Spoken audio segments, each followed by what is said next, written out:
Well, there's some really crazy stuff going on in the commodities markets and metals markets, especially. If there was a time back when, say, this was a brand new bicycle back in the 50s, and we did not have electronic trading and the speed of computers and where they can use special software to front run things and manipulate the markets, I doubt we would be seeing these types of dips in silver. No way in hell. No way in hell. It's all manipulation that's going on. So,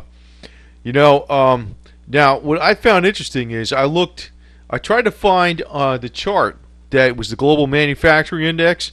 I don't see it anymore. In other words, the PMI, the primary global manufacturing index, is a good indication of just how much demand is out there going on globally for like products. In other words, if they're manufacturing a lot of products, you're going to be using a lot of silver because silver is widely used in a lot of different electronic products and many products across the board.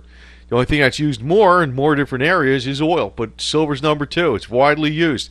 So, but you know what I did find? They don't have the index out there in Bloomberg anymore, but it was J.P. Morgan Global Manufacturing Index, PMI Primary Manufacturing Index.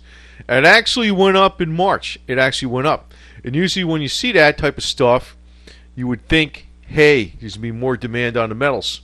But nope, that's not what happened. So, but one thing that's really I've been watching too, but I don't really watch Kitco too much. But this is what I found out. To me, this is crazy. And I usually don't like display any sites, but hey, this is like part of the story because I usually don't get into like hey, buy this coin, buy that coin, all this kind of garbage. I don't know. To me, a freaking silver coin is a silver coin. It's silver. But when I'm looking at these generic rounds. And, these Buffaloes and Liberties used to be available, like, no matter what. Now they're not available. They will begin shipping on May 17th. And actually, a lot of generic rounds are even out of stock, period.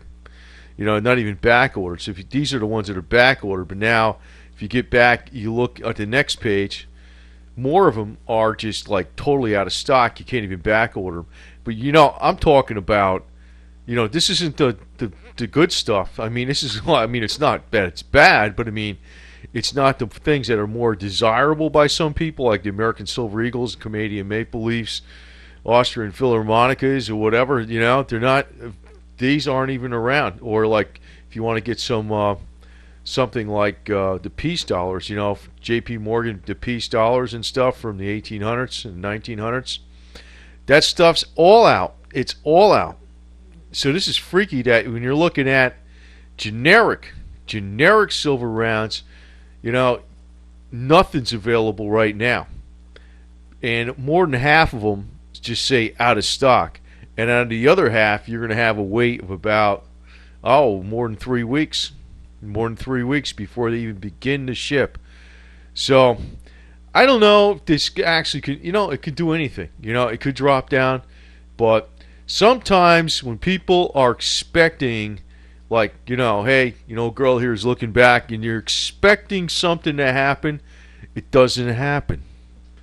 I remember in the summer, last summer, August and say July of 2012, people were expecting silver to go down to like 18. And last year, every time it dipped, all the people come out of the woodwork that are the naysayers, they expected to go down really, really far.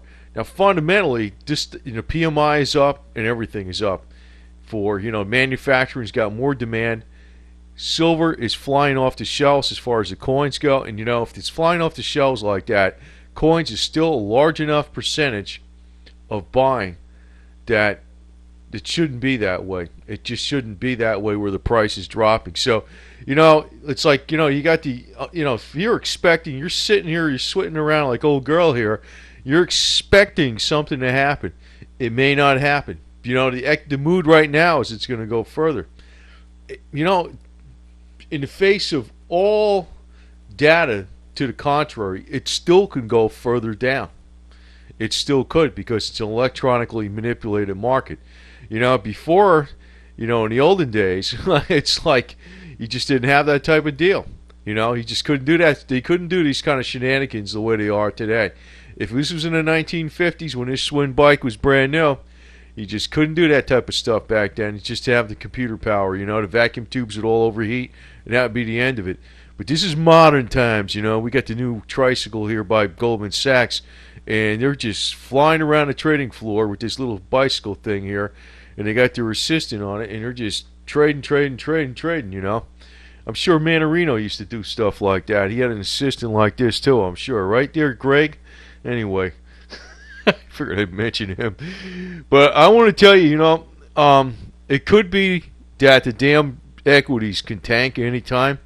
It could be, but you might be holding off for a long time before this event happens. So I really don't know how you want to play that out, because you could play it where you just have an index that follows the S&P.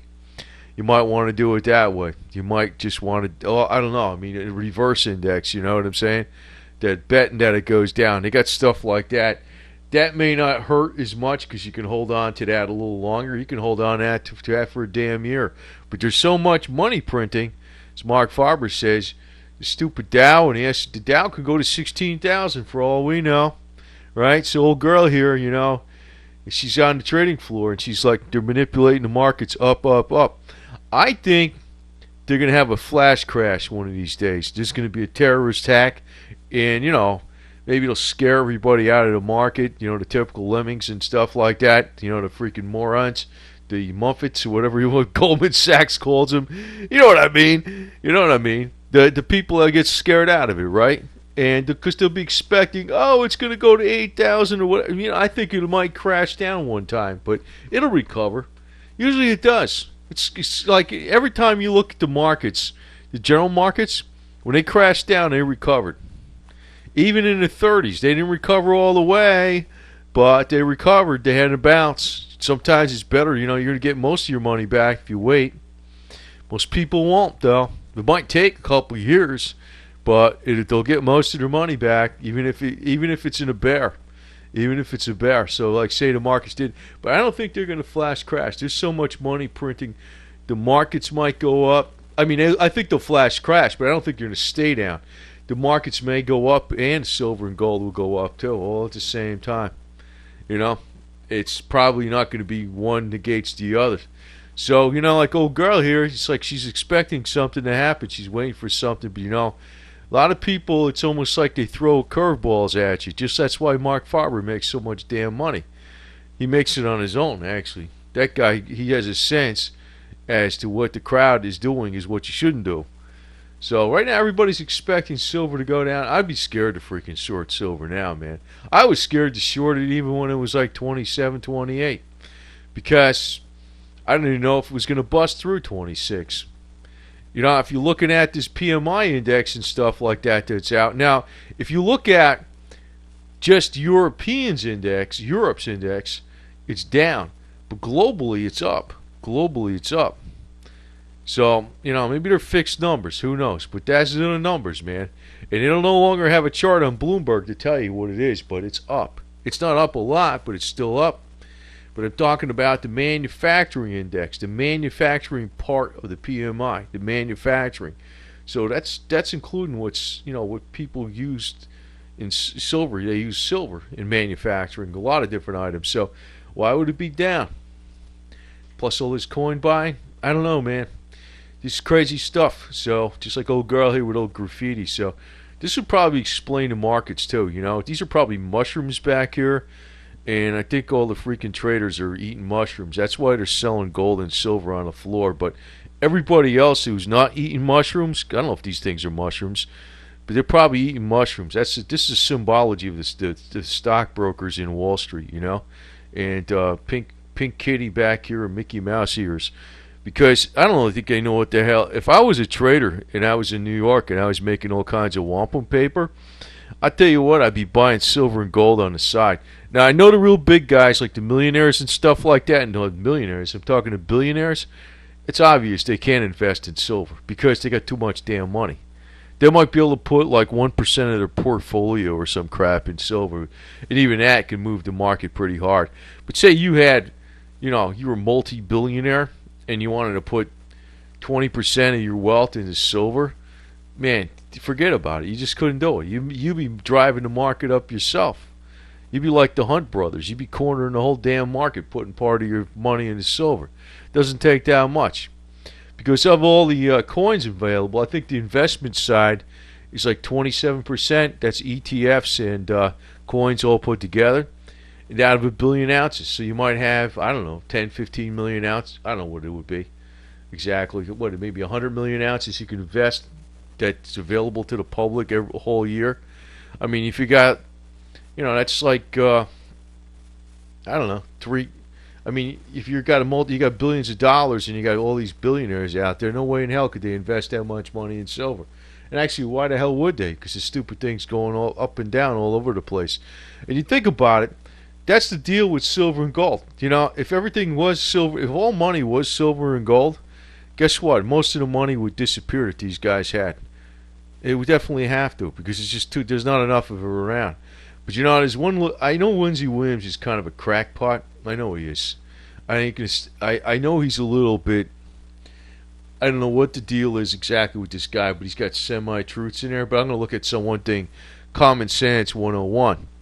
And just going back to the 1950s analogy, like old girl here, it's like we got so much disparity between the rich and the poor now. Back in the 50s, it wasn't like that. Wasn't even like that back as bad in the 80s. But now it's gotten so far out of line. But the danger to the wealthy, actually, even if you take the top 10% in this country, they got over 50% of the stocks, all the equities, bonds, and mutual funds. And I bet you those are places I think that are going to get hit hard. And actually, the 1% has most of that over 50%. In other words, the 1% probably I think they have about 30% of all the bonds, equities, and mutual funds that the whole entire public holds. I think that's one way they can get upside down, because when this thing really does snowball out of control, when there's actually like bail-ins going in on companies and financial institutions, right? Girl here is just relaxing and not even giving a shit about it. But when that happens, guess what? I mean, you're only safe. That's when gold and silver is going to go ballistic. It is, and there's going to be a panic into the metal. And then the cheerleaders are going to be going, "Hey, you can't lose. Hold on, hold on, hold on." You know what? They're wrong. I'll be selling, man. I'll be selling. I don't know what I'd be buying exactly. It might be freaking bicycles or something like that, stuffed with hemp or something. Who knows, man? But anyway, or maybe mushrooms. How about that? A mushroom factory. But that might, I got to say, like, hey, the deal is probably something. There's probably truth to what I don't like listening to this guy verbatim. I think he's disinformation. In other words, he's got some good gems in there, but he throws you BS and exaggeration. So I don't know what the deal is with that guy, but I don't exactly listen to him verbatim, because I'm reading him a lot better. It's like there is going to be a lot of, like, I'd call them upper middle class that have millions of dollars that are going to get screwed up. And it's going to be due to financial calamities. Bond markets having problems, maybe some of the equities having problems. And, I guess with the equities, if you hold on long enough, you might be okay. But then again, if you're not spread out into enough for different areas and diversified enough, you can get really screwed. And that's the danger also of having silver, lots of silver. You can get screwed there. But not right now, man. The writing's on the wall, The Mushroomheads over in the Dow, controlling the Dow and controlling all the markets in the metals and up there in Goldman Sachs and wherever these traders are, they're smoking some crap in their pipe, because if they think they're going to hold down the price of metals forever while people are buying it like this left and right, there is going to be a separation between the spot price and the physical price. There is going to be. And because it's not going to stay that way, but I expect the spot price to start springing back pretty tough, and we'll hang on. So, old girl, it's going to be a crazy ride. So, old girl got her training wheels on her bike, so, that's going to be